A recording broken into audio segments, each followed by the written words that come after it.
So see on most of the slides, I've included the actual text um, for the particular part of the act that I'm talking about. And there are also quite a few questions throughout this PowerPoint that are meant to just kind of get your mind reflecting on what you've read. So I'm going to ask a lot of questions that I'm not necessarily going to answer in this presentation. They are just questions that I want you thinking about as we go through Act 2 and the rest of the play.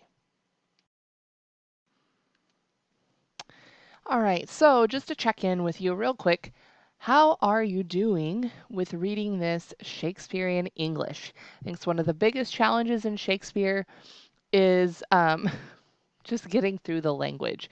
So if that's something that you're really struggling with, I've linked the No Fear Shakespeare down here at the bottom of the slide. It's No Fear Shakespeare is offered through SparkNotes, and it will give you a kind of a modern language translation of any of Shakespeare's works. So if the language is tripping you up, go ahead and click on the link down here at the bottom of this slide for the No Fear Shakespeare translation. That'll help you get through it a lot easier. So what will you get from this recording or from today? Hopefully you'll be able to analyze the relationship between character actions and interactions and the plot. You want to be able to identify character traits and motivations, compare and contrast characters on the basis of their actions, traits, and motives. We want to describe and analyze characters on the basis of their speech, actions, and interactions with others. Explain the purpose of asides, soliloquies, and monologues in a drama. And finally, identify the characteristics of a tragic hero. So this is Unit 4 in our course. This entire unit is dedicated to Shakespeare's tragedy of Macbeth, and today we will be talking about Act 2. So here are some key words that it's important for you to understand as we're reading really any drama, but especially a Shakespearean tragedy. The word tragedy, as it relates to a drama, is a serious drama, typically describing a conflict between the protagonist and a superior force, such as destiny or fate, as we've talked about before, and having a sorrowful or disastrous conclusion that elicits pity or terror. An aside is an utterance that's not meant to be heard by someone, especially an actor's speech that is heard by the audience, but supposedly not by the other characters in the play. So when you see this happen in a drama, often you'll see the character will turn and speak to the audience. That's an aside where the character is speaking to the audience, but the other characters within the play are not actually meant to hear what he's saying. A soliloquy is a poem, discourse, or utterance of a character in a drama that has the form of a monologue or gives the illusion of being a series of unspoken reflections. And a tragic flaw is the flaw in a character that brings about the downfall of the hero of a tragedy. A few more to remember. A monologue is a long speech that's given by one character to other characters on the stage. So this is different than an aside, because an aside is a speech directed towards the audience that the other characters don't hear. A monologue is a speech given by one character, but he's addressing the other characters on stage. Dialogue is the conversation between two or more characters and the main source of characterization and plot in drama. And then finally, stage directions are the little words in italics within a script that give the details to the actors and the directors of a play. These might be things like where a character should be, what's on stage, what the setting looks like.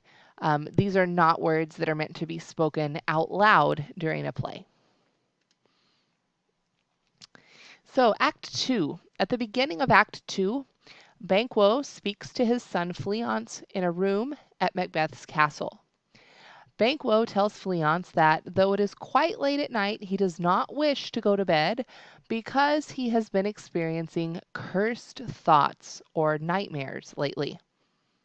The two men are then surprised to meet Macbeth.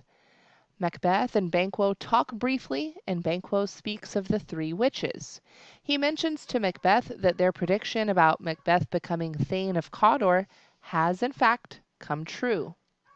Macbeth lies and says he has not thought about the witches at all, but he tells Banquo to speak with him about the witches in the future. Banquo agrees, and the two men bid each other good night, and we see Macbeth then left alone in the room.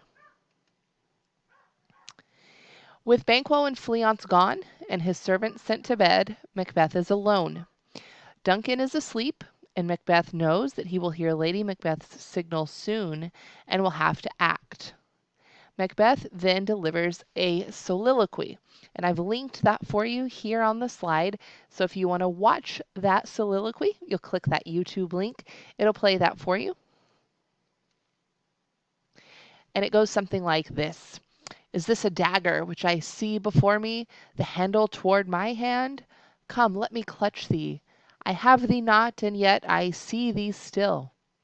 Art thou not, fatal vision, sensible to feeling as to sight?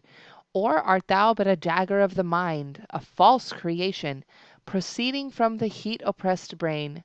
I see thee yet, in form as palpable as this which now I draw. So, something to think about. What might the fact that Macbeth envisions a dagger suggest about this title character at this point in the play?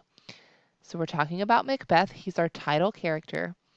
And the fact that he envisions a dagger suggests what about him at this point in the play? Something to think about. Finally, Macbeth realizes that he is seeing things because of the bloody business in which he is about to engage. He resolves to act, hears the bell, and begins to go to Duncan's chamber. As he does, he refers to the ringing as a knell summoning Duncan to heaven or to hell. And here is the actual text. Macbeth says, "Whiles I threat, he lives. Words to the heat of deeds too cold breath gives. I go, and it is done. The bell invites me. Hear it not, Duncan, for it is knell that summons thee to heaven or to hell." When the murder is finished, Lady Macbeth meets her husband. His steely resolve has vanished now, and Macbeth is again very jittery. He worries that he was heard and that his crime will be discovered. He tells his wife how he overheard two voices praying. So do you think that he really heard these voices, or is this just something that he imagined? Do you think that they were real voices praying, or has Macbeth just imagined this in his own head?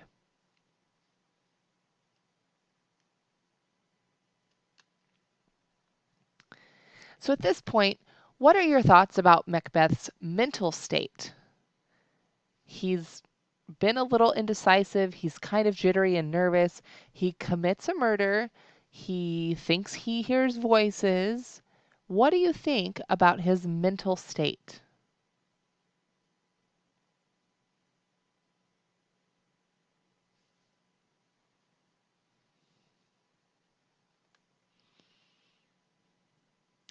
So, although Lady Macbeth tries to reassure him, Macbeth is still quite upset. Remember, this is right after the murder. Lady Macbeth notices that Macbeth still carries the daggers that he used to murder Duncan, and she becomes angry and chastises her husband. She thinks he's putting himself at risk. He's carrying around this murder weapon. So she kind of chews him out for that. Um, do you think Macbeth has the strength to live with what he's done? He's immediately bothered by it. He doesn't seem to feel the same way about the same way as Lady Macbeth. Think about Lady Macbeth. Has she been filled with gall, as she hoped? And these little pictures with the text, these are just snippets from the text. You're free to read those. That way you don't have to flip back and forth to the actual script. I've just put them on the slide for you. So what is happening to Macbeth at this point? Whence is that knocking? How is it with me when every noise appalls me? What hands are here? Ha! They pluck out mine eyes. Will all great Neptune's ocean wash this blood clean from my hand? No, this my hand will rather the multitudinous seas incarnadine, making the green one red. That's Macbeth. Then Lady Macbeth says, my hands are of your color, but I shame to wear a heart so white. I hear a knocking at the south entry. Retire we to our chamber. A little water clears us of this deed. How easy is it then? Your constancy hath left you unattended. So what is happening here? Contrast these two characters. Look at Macbeth's reaction versus Lady Macbeth's reaction. Do you think they're going to be successful here, or is one of them going to crack? What do you think?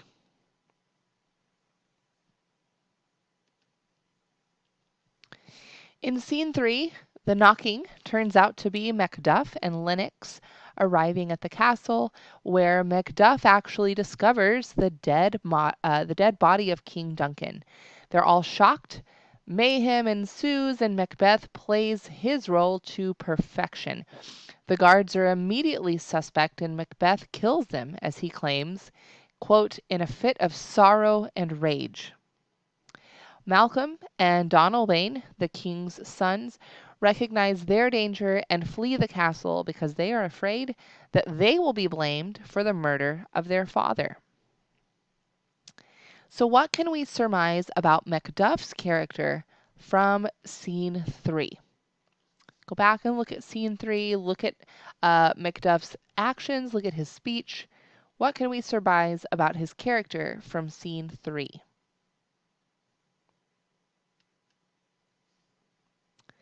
In scene 4, Ross, a thane, walks outside the castle with an old man. They discuss the strange and ominous happenings of the past few days. It's daytime, but it's dark outside. Last Tuesday, an owl killed a falcon, and Duncan's beautiful, well-trained horses behaved wildly and ate one another. What do you think those strange events might mean?